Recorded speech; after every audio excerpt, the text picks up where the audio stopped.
quand je te dis que c'est dans son agenda politique. L'Algérie est dans son agenda politique.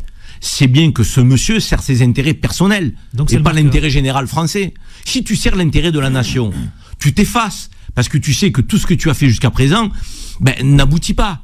Si la politique de Bruno Retailleau fonctionnait, je serais le premier à te dire, c'est bien, il faut que Bruno Retailleau poursuive sa politique, ça marche. Donc on voit bien que l'Algérie reprend les OQTF. Mais aujourd'hui, l'Algérie, qui en reprenait à hauteur de 4%, comme le Maroc, comme la Tunisie, donc l'Algérie aujourd'hui ne veut plus en reprendre, parce qu'elle estime que elle n'est pas respectée par Bruno Retailleau. Donc il faut qu'on mette le ministre des Affaires étrangères face à son homologue algérien, qui a un discours diplomatique. Tu sais qu'il y a une sémantique en diplomatie.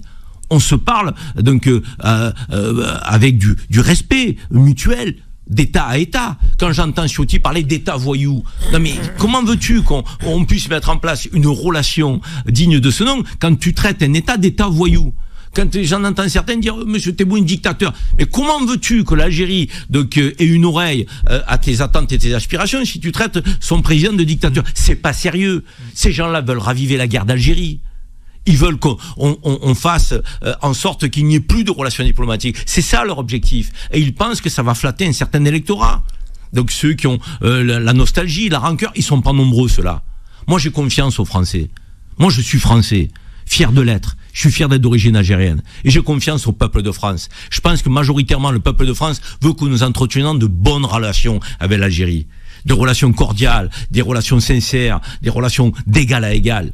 Parce que il y va de notre intérêt économique à nous Français. Et il y va aussi de l'intérêt d'une partie de la population française qui a des relations avec l'Algérie, des relations affectives, des relations familiales. Donc, et ce pays s'est battu pour son indépendance. Dont acte. Maintenant, il faut parler avec l'Algérie d'égal à égal, dans une démarche de respect mutuel. Bruno Retailleau n'est pas l'homme de la situation.